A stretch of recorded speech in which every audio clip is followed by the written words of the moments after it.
My name's Sandy Beach. I'm an alcoholic. I'm 50 years old, but my knees are 80. And so that's why they were kind enough to have me not stand up for an hour. And besides, this is nice. I feel like I'm just sitting here having a chat with everybody. And there's nothing between me and you. And I'm honored to be here. Been a wonderful weekend, and I'm so happy Stu gave me a chip again this year. I don't know where to start. Because what I want to do is tell you how things look to me. They don't look the same as when I got here. So as you are around, your perspective on things changes, and so all I can ever share with you is what I see.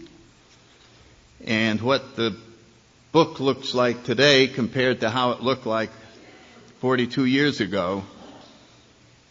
And a lot of times we hear something about the word truth. And there is no such thing as truth.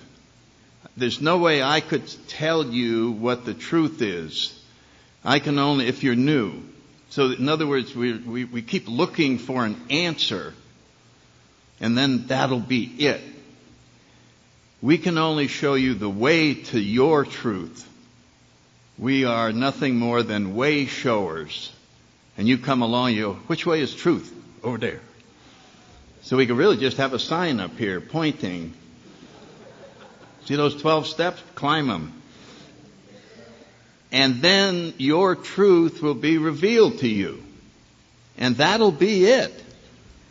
And next year it may be different. And so all I can tell you is what seems to be true to me today about our program. And if that is helpful, then in inspiring you to seek your own truth, then my job has been done, and I will be very happy.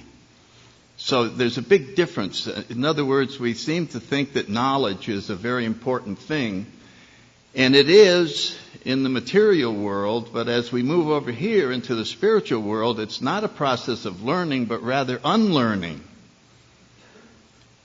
There was a guy back in Washington who used to say, it's not the things you don't know that'll kill you.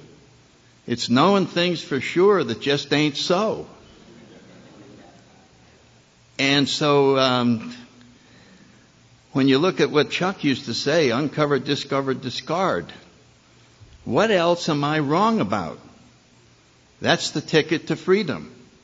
What else should I get rid of? What old idea have I just inventoried? And I go, have I still got that? And when we finish the process and there's no old ideas left, we're there. And that's what I want to talk about today, because we're talking about steps 10 and 11. Tom was talking about it last night in terms of service, and I'll give you my take on service and then move on from there.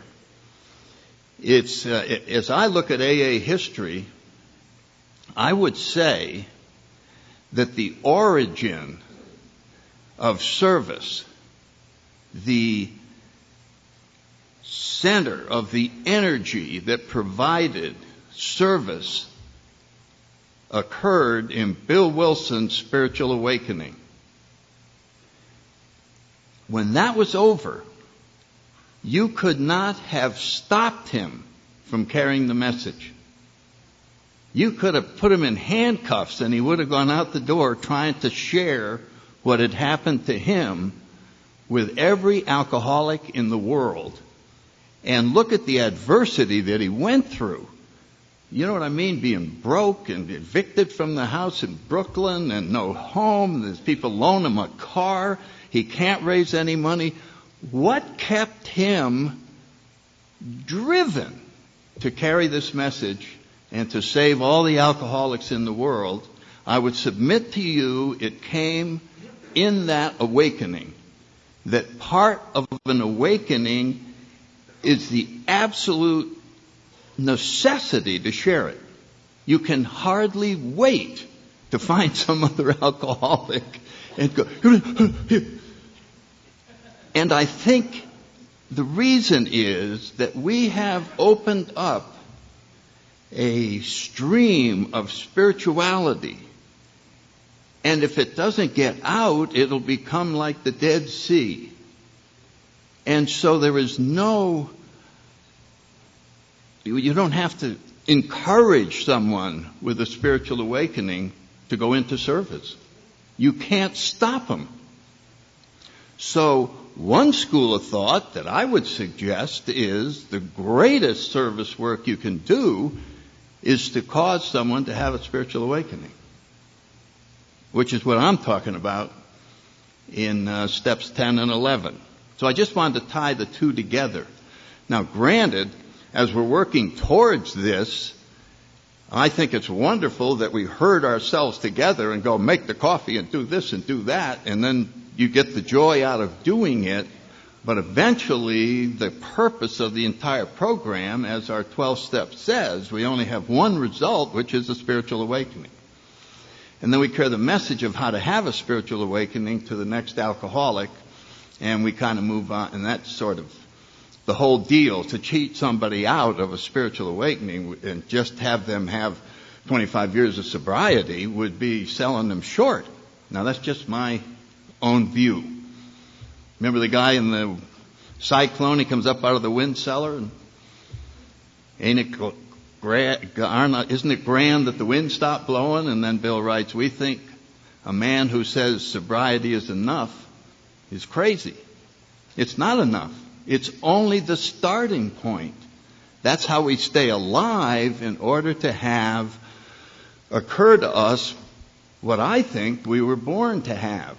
And what we've been looking for and what makes us so restless, irritable, and discontent is that we know there's something still missing in our lives. And that's what keeps pushing us, is to try and resolve the separation of ourselves from our own Creator. That's my view of what the deal is. You could talk to lots of other psychologists and philosophers, and they would tell you that's not what the human situation is. But from my perspective, that's what it looks like to me, is that we're trying to solve the separation problem. And of course, in order to talk about that, you have to talk about the human ego, which is not an easy thing to do. There's just, you study psychiatry and psychology, and there's just a million ways. And in a way, the only way you can talk about an ego is through making up a story, or an analogy. And Bill does that in suggesting that we're actors on the stage. And so if we followed that, and let's say that God made me an actor, and in step 4, under the fears, he said, he assigns us the role to play. That's God's will. He assigned me to be in this play where I'm the janitor and I sweep the floors. That's it. That's what I was assigned to do. That's God's will. He told me if I do that, I'll be as happy as can be. I'll be the happiest little sweeper you ever saw. Sweep, sweep, sweep, sweep, sweep, sweep. But I, on the other hand, having the power to observe and to be aware, might look around and go, why the hell am I sweeping? I ought to be the star and get the woman. I wonder what I did to end up sweeping. I must be a piece of crap, or they would have given me a better role. This whole play sucks. No, this is stupid. The people don't even know my name. They don't even talk to me. They just, how about cleaning my dressing room too? You know what people really would be a much better play than the one I'm in? would be a play about me having to play the role of a janitor. Now that would be a huge success. The pain that I suffer. I mean, this is amazing. I think it would sell out Broadway if they could just be inside of me and see the drama that's going on. And then I got this lousy place to sleep, and you don't get paid much for a little actor doing this. And as time goes on, he honestly believes that the play he's in is the one he wrote. That the real play is about a guy playing the role of a janitor.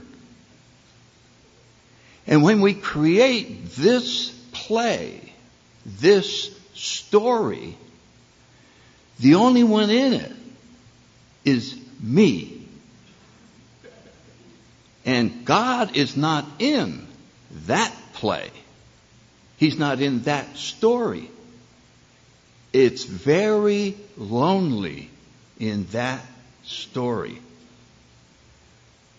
And I recognize how lonely I am. And I forget that it's a story. And I forget that it's a play within a play.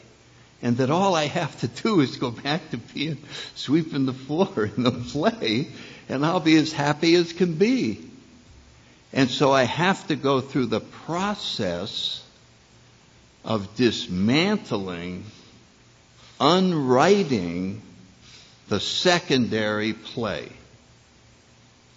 And it's a very complex thing because the whole society has entered into a secondary play. And we're all playing in roles that we made up ourselves. And so we have a collective dysfunction. I read a spiritual writer who described the ego as an imposter pretending to be you.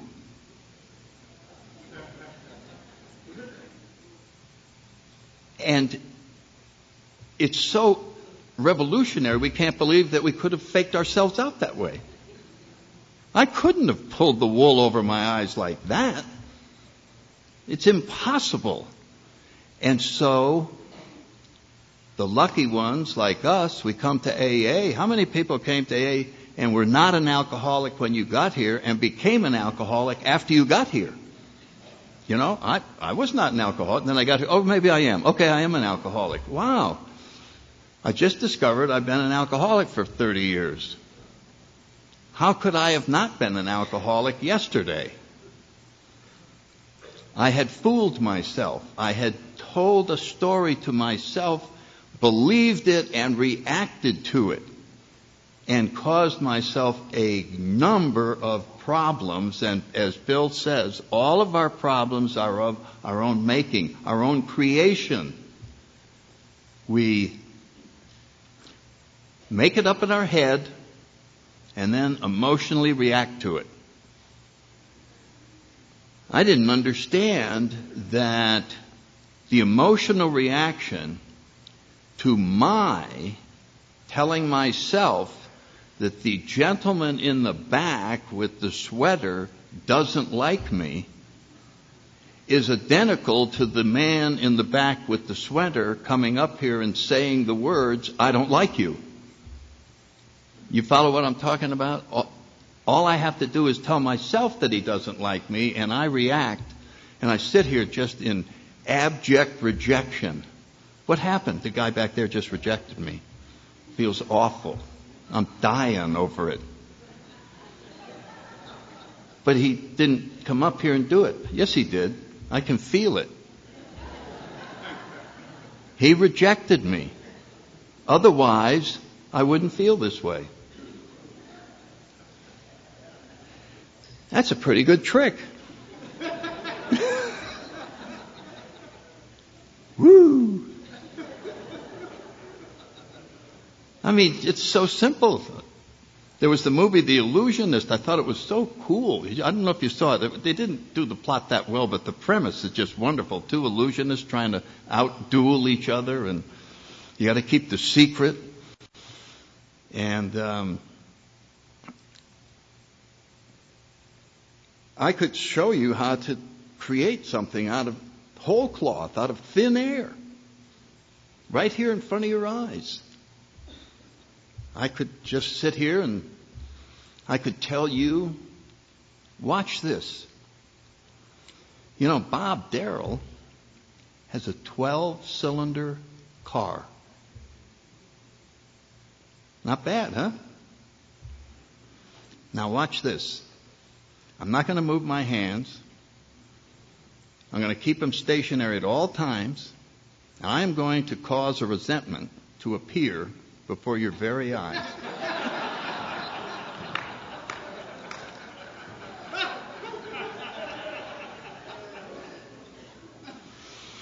My car only has 6 cylinders.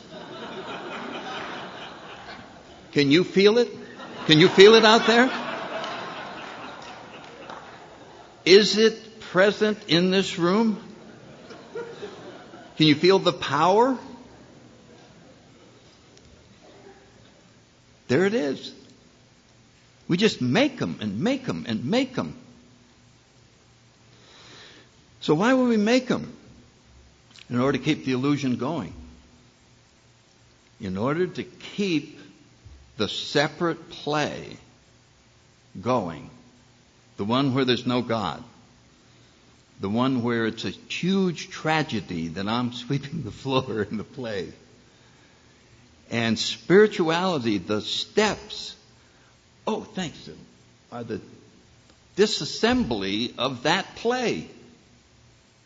Our story. That's the illusion. For my next illusion, I'm going to tell you my story. The reason I call it an illusion is I believe it. It has total power over me. So what's that got to do with the 10th step? Well, Tom led off last night by quoting the sentence in the 10th step that I was going to quote. He just walked right up and said the very words. So I'm going to say them again. It's about 2 sentences, maybe 3 sentences into the 10th step in the big book. It says, we have entered the world of the Spirit. I wonder what that means. It's sitting there, isn't it? It says, we've entered the world of the Spirit. So if anybody asks you, well, what is the 10th step? Well, it means you've entered the world of the Spirit. Yeah, I know, but what's the world of the Spirit? How do you know if you've entered the world of the Spirit? Is there a sign? Little doorway? World of the Spirit. Right here. Well, let's see. Is there something that might give us a clue that we've entered the world of the Spirit? Something perhaps extravagant. Something that might, to use magic, materialize. Something like fear of people and economic insecurity leaving us. Where'd it go? What was I doing when they left? I was making coffee, if I recall. Turned around and they were gone.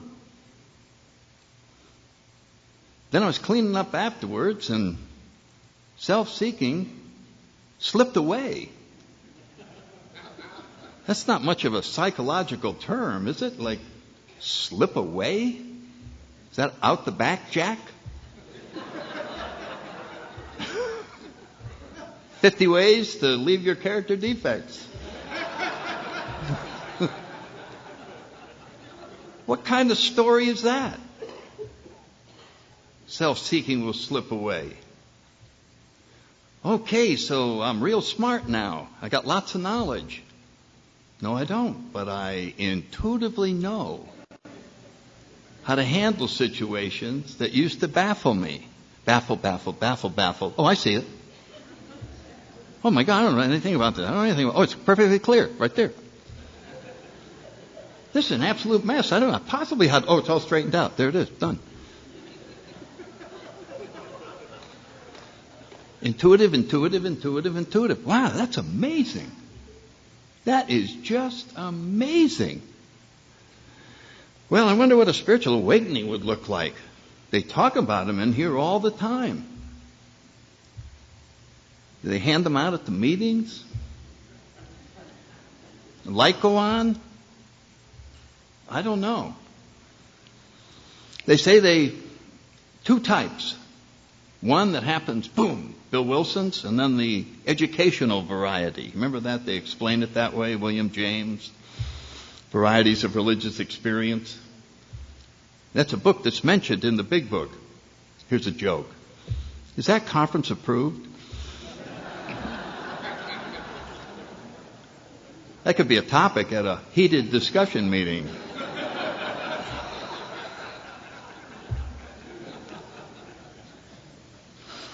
The devil made me do that.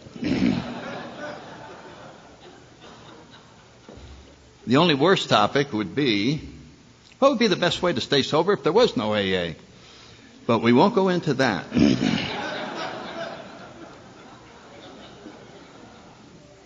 Anyway, what would a spiritual way, what would it look, imagine, what would it look like? Now here's the funny thing. The sudden spiritual awakening occurs suddenly. And the gradual educational spiritual awakening occurs suddenly.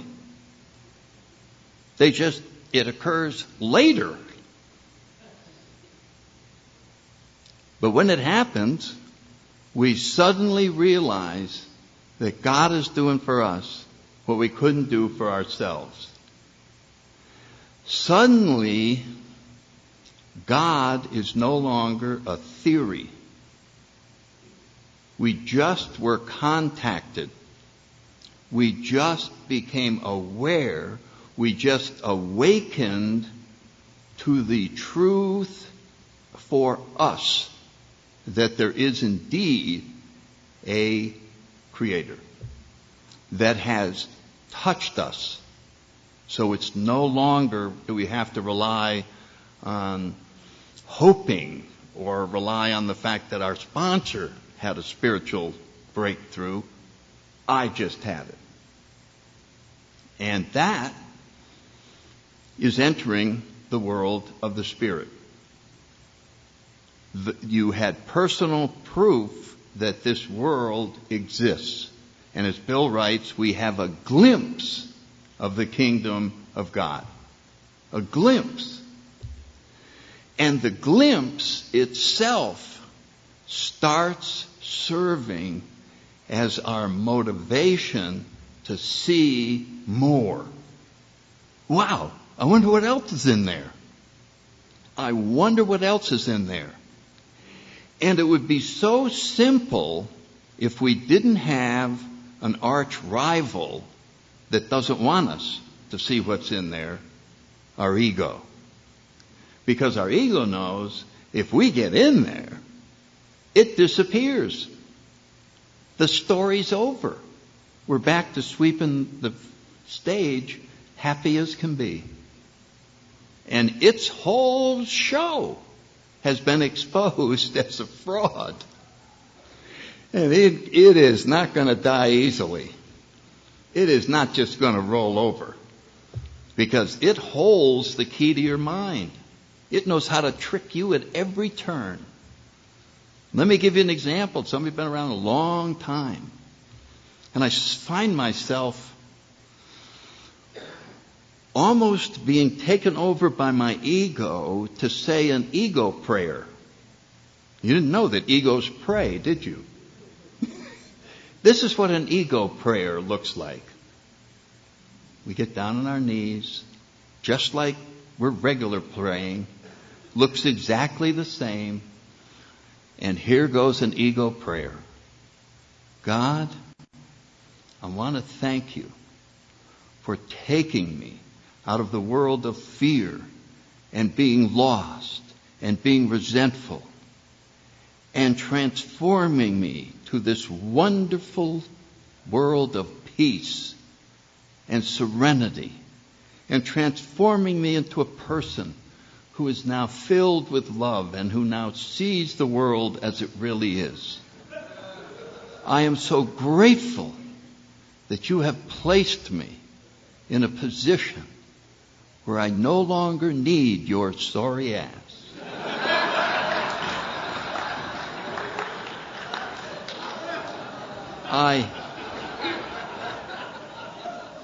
I have tears coming down my cheeks.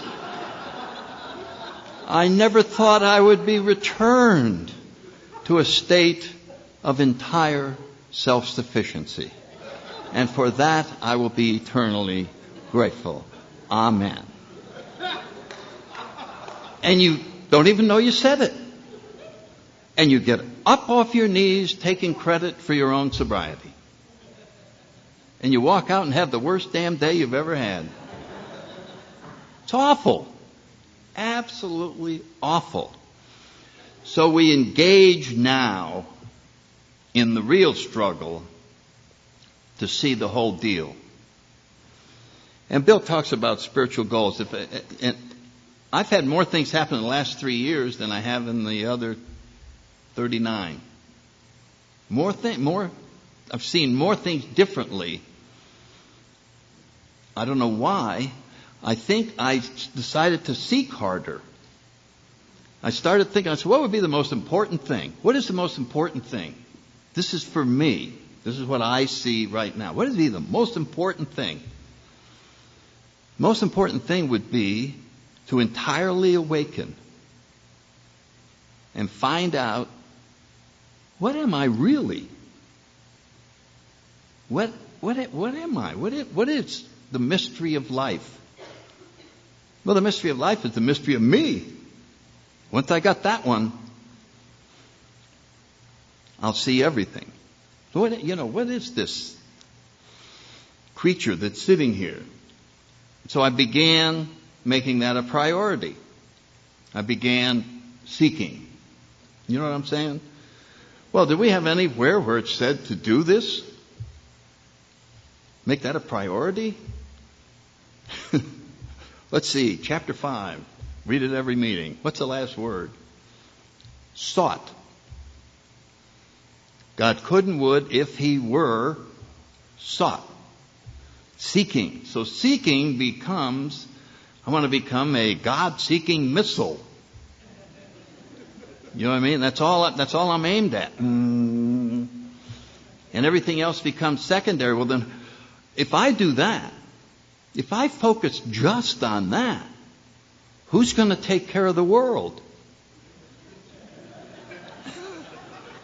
Who's going to manage my business, my relationships, my finances? Who's going to manage all of that?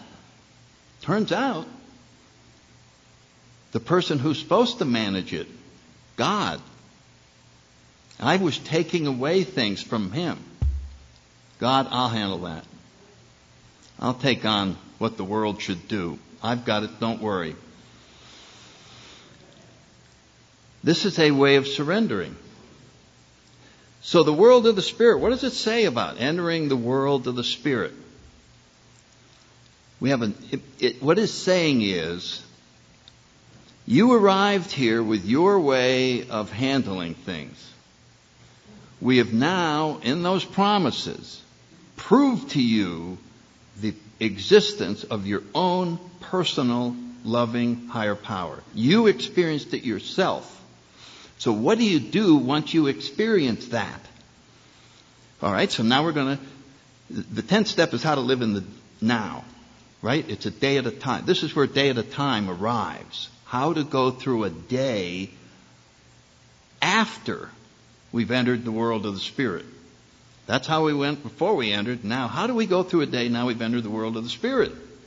I mean, here's the problem. It's so simple, that we don't like it. Alcoholics don't like simple things. Remember when you first came in? Well, yeah, my car just broke down and I go over here. What am I going to do? Don't drink. Oh. Well, my girlfriend left me and then my boss said that, don't drink. Well, it's got to be more complicated than that. No, just don't drink. That's it. 2 words. Don't drink. So now we come in here and it says, what does it say when it says, when we get frustrated, angry, upset, irritable, etc., etc.? This is what it says, and this is what we do all the time. We ask God at once to remove them. Any questions? Anybody do that? No, what I do,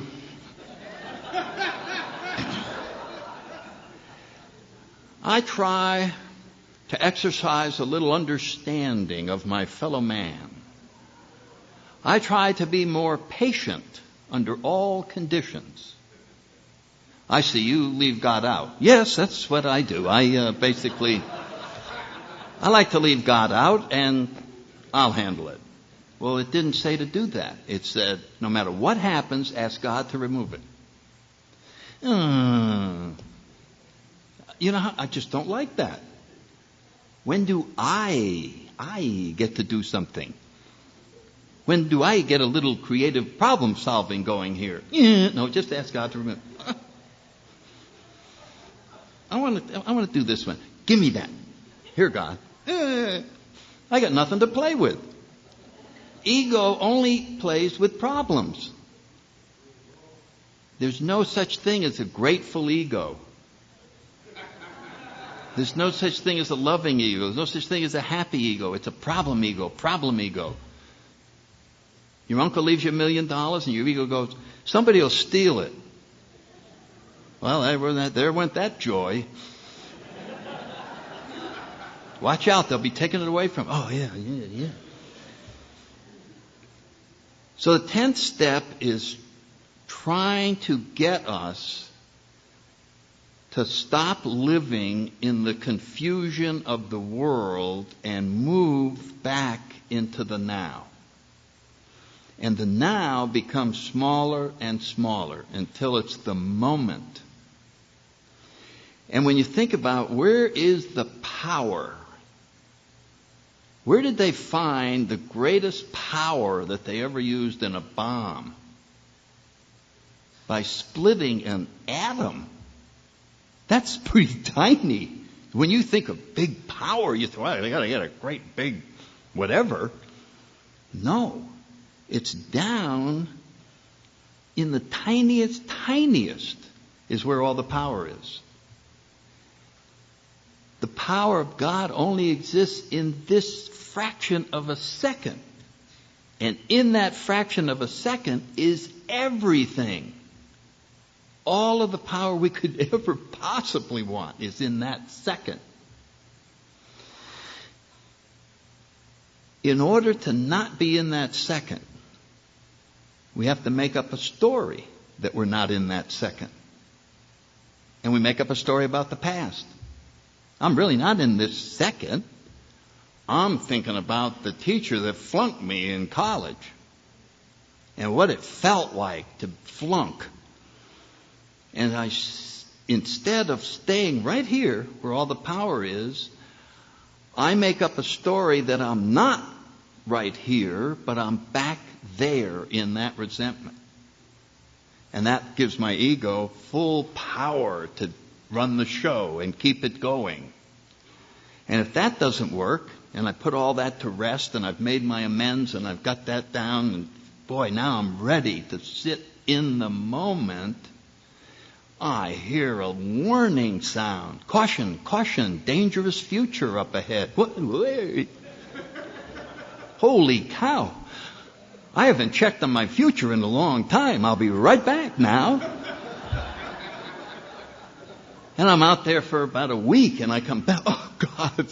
Oh, I don't even want to live any longer. It's going to be awful. Wait till I tell you guys what's going to happen out there. Really? Yeah. It's the scariest damn thing you can imagine.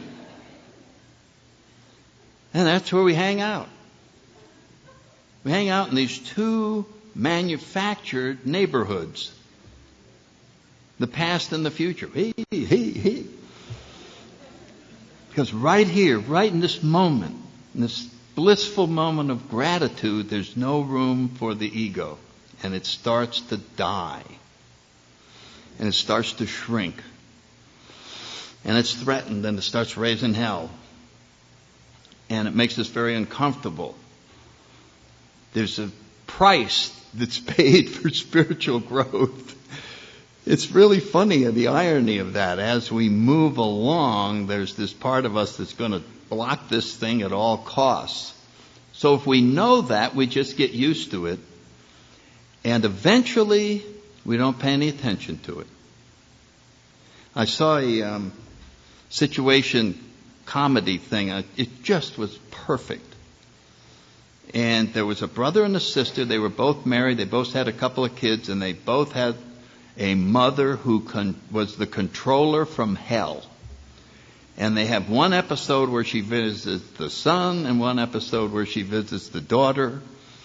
And she comes in the son's house and just immediately, you still got those drapes? God, I thought I told you to tell your wife to get rid of them. They don't match. Jeez, I don't even believe you still have that carpeting. What are you having for supper? That's the wrong stuff. It'll make the kids sick.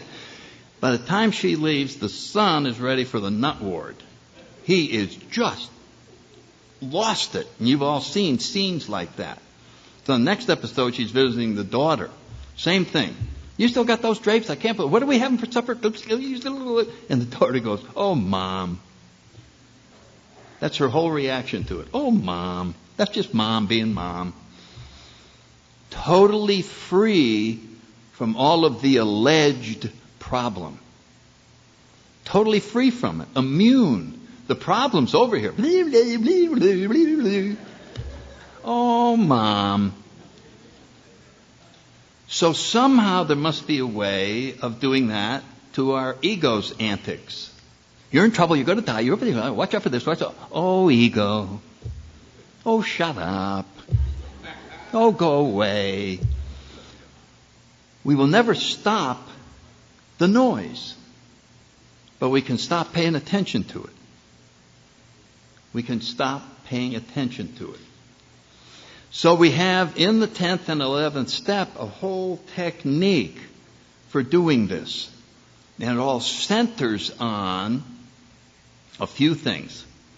The 12 and 12, it's really hits the jackpot when it's describing the situation I was just describing. When it says, if something disturbs us, no matter what the cause, there's something wrong with us. Oh, he said that, and I just reacted to it. So it was clearly his fault. So what is wrong with me? If something disturbs me, what's wrong with me? I'm disturbed. That's what's wrong with me.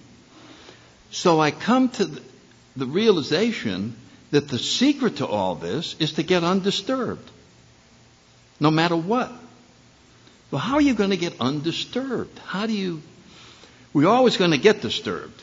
Because it would be hard to be so perfect that nothing ever disturbed us. But we'll try and get as close as we can. I mean, when I first got sober, there were 1 million things that disturbed me. Now there's only 100,000.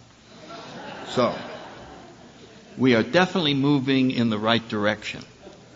So what does Bill write about? There's 4 things. They're right there in the 12 and 12. Self-restraint. I get up in the morning, I pray for a 10-second cushion between me and everything that happens so that I don't have to do anything about it for 10 seconds. So the guy cuts me off. I start to feel this. I don't do anything. I just self-restraint. And the temperature goes up to here, and then it comes back down to here. So I don't have any mess to clean up that might have happened during the initial explosion. Number 2, an honest analysis of what happened. A lot of times I have to run it by my friends and sponsor and advisors. Joe, and I do it in the following way. I have a secret password, and what I mean by that is, can I have 45 seconds of your time? Because I'm calling them at work a lot of the times. And I go, Frank, it's Sandy. Can I run something by you? Yeah. He knows, even if it's somebody at his desk, I'm only going to talk, the whole conversation is 45 seconds. Let me run something by you. Okay. My boss came in.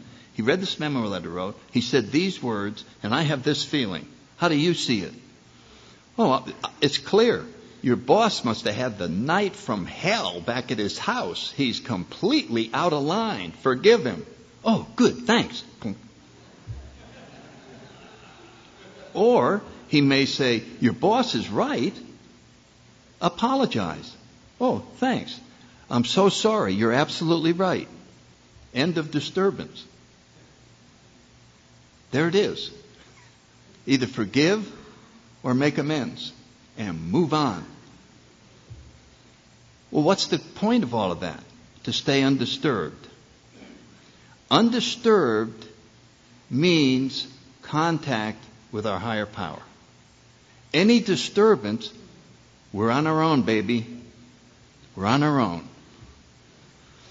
And so out of the 10th step comes a package of constantly inventorying when we're upset and getting unupset. Back when I used to, and this is how you navigate spiritually, is by making, that's why pain is how we stay on course. Little pain, back. Going along, oh, that little fear, back. And we just keep getting rid of the disturbances and move back to the beam or the undisturbed area. When I first started flying, we flew the radio range where you listened in your headset for the beam, the A, or the N. Dit-da, da-dit, or B. And you'd be flying the beam to the airport. All you had was your ears. And if you're on the beam, you would hear B. And then if you went over to the right, you'd hear B, dit-da, B, dit-da. Oh, make a correction to the back to the beam. And then if you went over here, the wind blew you a little this way. So you made constant corrections by hearing when you were off course. The only way you knew if you were on course was to correct back from being off course. If you just heard the beam, you knew your radio was broken. Nobody flew that perfect. So we go through life going disturb back, and now we're following the beam. Or God's will. God's will for us is to be happy, joyous, and free. Imagine, we always say you have to deal the cards that were played to you. Did you ever hear that? You just have to deal the cards that were played to you. Okay, let's do that. Let's live by that. Come on up, I'm going to hand you your hand. You ready? Here's your hand. Be happy, joyous, and free. 5 cards. Put them on the table. Something happens and you're all resentful. And I'm going, sorry, you don't have a resentment card. You have to play the hand that was dealt to you. You made the rules. I didn't. You said you have to play the hand that was dealt to you. That's the hand that was dealt to you. You're playing somebody else's hand. That card isn't in your hand. You made up the fact that you have a resentment card. You can't play that one. You follow what I'm saying? In other words, this takes us through the day. And as the 10th step kicks in, we start seeing the truth about the roles that we made up and the roles we were assigned to play. And little by little, we can uncover, discover, and discard pieces about ourselves until we realize that we are simply to play the role of the janitor and sweep the floor. But then Bill writes, we did get a glimpse of this kingdom, and everybody's had one. And now we'd like to see it more clearly. Is there something we can do to see it more clearly? And we get to prayer and meditation. What are my observations about that? I'm going to tell you something that's in the 12 and 12 and the big book. It is essentially an individual adventure. It doesn't say we. It says an individual adventure. No one can pray or meditate for you. No one can seek for you. We are simply inspired to do that.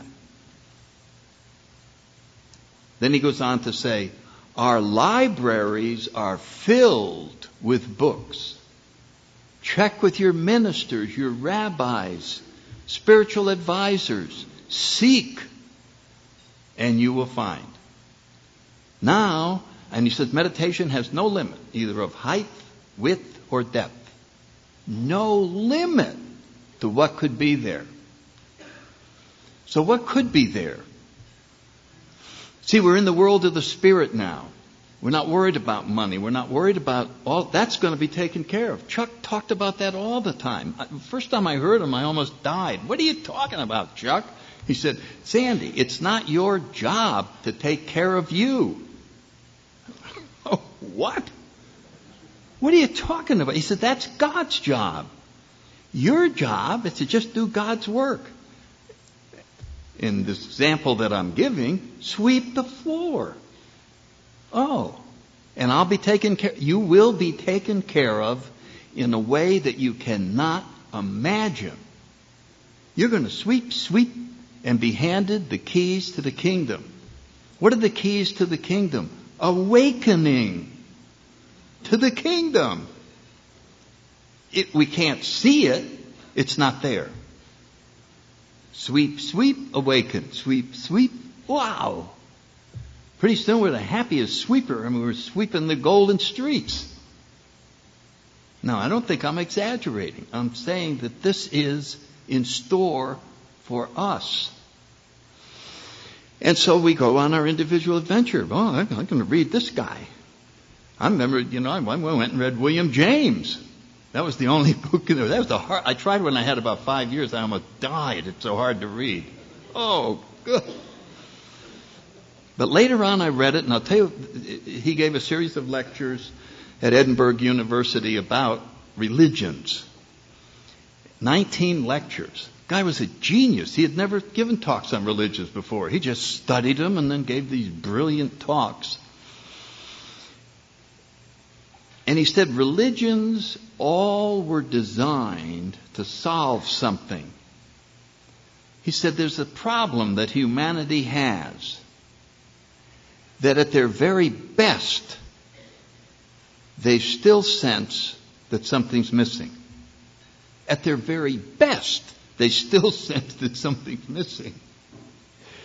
And each religion in its own way says, hey, you know that situation inside of you? Come on in, we can fix it. Kind of like AA. Come on in, we'll fix that thing that made you drink. Come on in, we can fix that. Now, there are AA groups that are really screwed up and you wouldn't want AA judged by them. There's lots of churches that have gone off the deep end and there's this and that. And he kind of said, well, all of the hierarchy and all of the ceremony and pomp and circumstances probably haven't contributed too much. But out of all of this religious stuff has occurred the most valuable thing that has ever been given to mankind. Enlightened individuals. Individuals who have had profound spiritual experiences who then show others the way.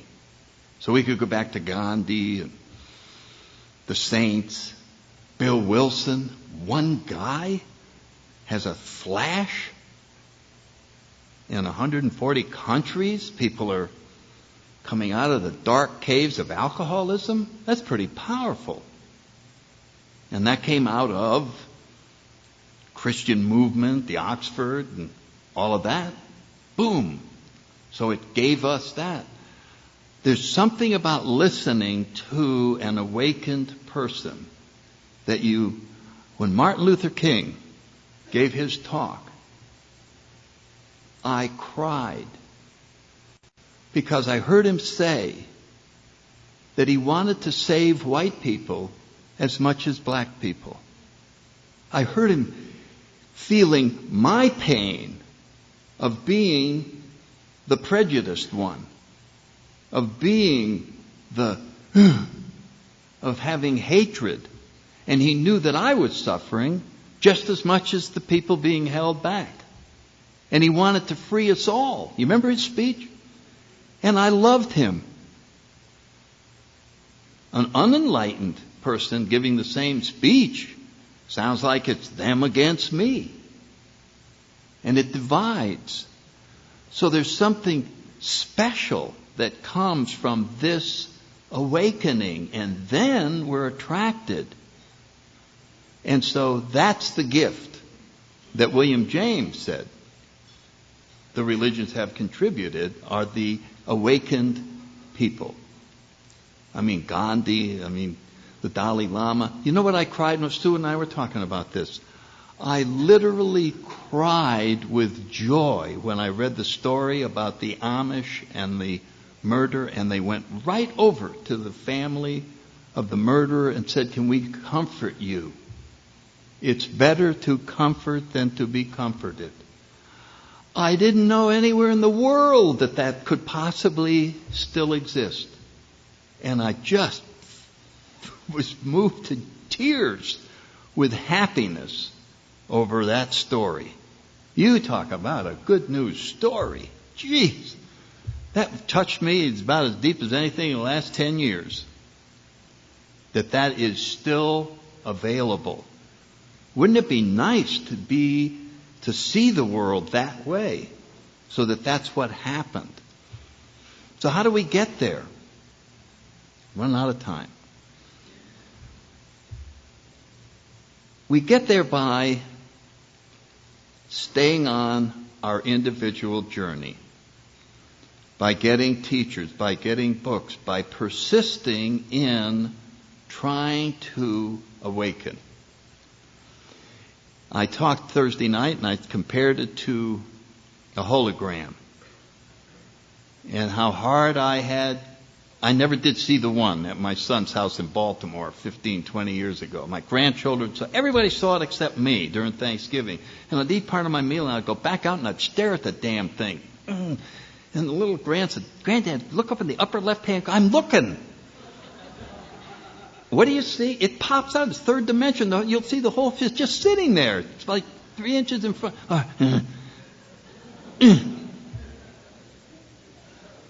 I never saw it.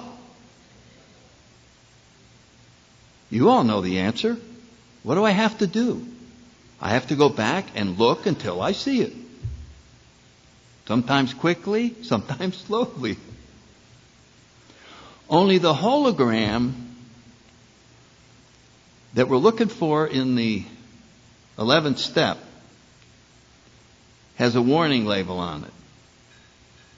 And it says, warning, if you successfully see this hologram, you will cease to exist. Whoa. Do I want to cease to exist? Did you ever hear an actor say he completely lost himself in the part? How would you like to lose yourself in something? How would you like to have no resentments, no prejudice, no opinions, no past, no future? There'd be nothing left of you except that part of you that's aware of you. Like when you meditate and you're aware that all these thoughts are bothering you, and you're aware that you are a man or a woman, and you're aware of the world that you're living in. So there's you thinking all these thoughts and driving yourself crazy, and then there's somebody watching that.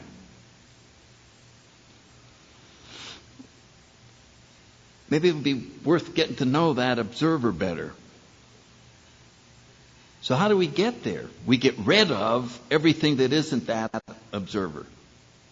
The analogy of the block of marble, that the sculptor chips away until the beautiful statue of the woman with the long flowing robe. Chip, chip, chip, chip, chip. And they said, well, how do you do that? He said, I just take away everything that isn't the beautiful woman. So what is it about you that isn't the beautiful essence of you? Your story, your character defects. What do we do with them?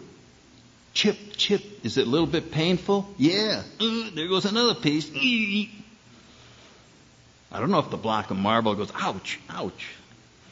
I'm tired of this transformation. But when it sees what's evolving, we go, speed it up, speed it up. This is looking good. When you get a first glimpse of yourself with drinking removed, and maybe a couple of your big character defects have finally been, ooh, looking better. I think I'm liking where this process is taking me. I think I'd like to see the whole picture. That's when humility comes in. And we eagerly seek the pain of changing. And so we start a very unusual process. A lot of times, this year I just saw something for the first time.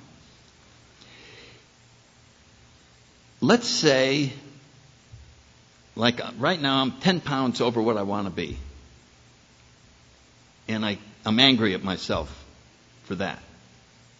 And every time I pick up 2 extra desserts, I go, God damn you, Sandy, look at that. Go look in the mirror. Look at that. Look at that. And my previous perspective on this was, you'll just have to suffer until you're finally willing to do something about it. Now, this is what I think now. I think that the problem is not that I had 3 pieces of cake. The problem is I gave myself a hard time for having the 3 pieces of cake. What do you think God does to someone who's gaining a lot of weight? You think He reduces His love for that person based on the pounds? Or does He forgive them as they're eating the cake?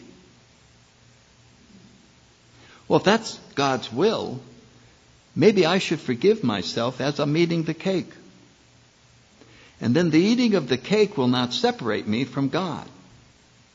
And I will not be in the pain that the separation causes, which causes me to eat more cake. That's a whole different way of looking at it. Why can't I forgive myself?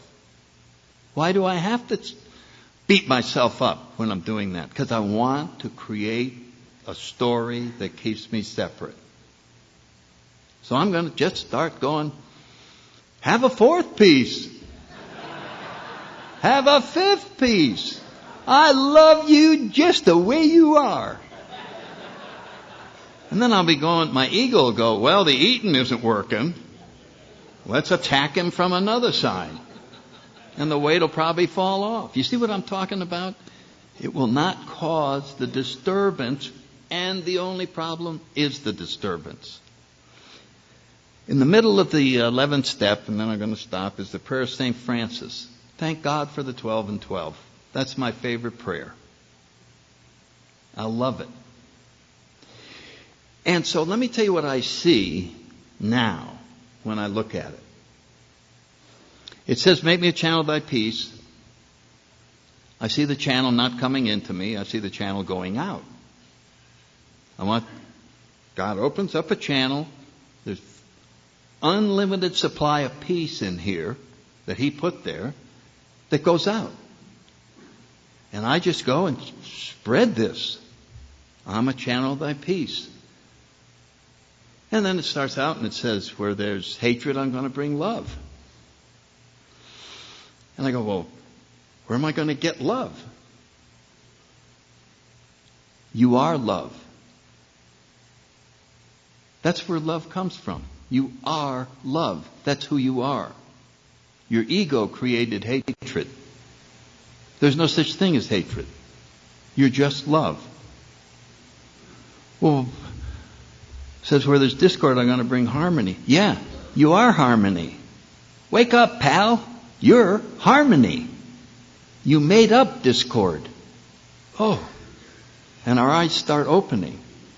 I am forgiveness. I am love. I am the light.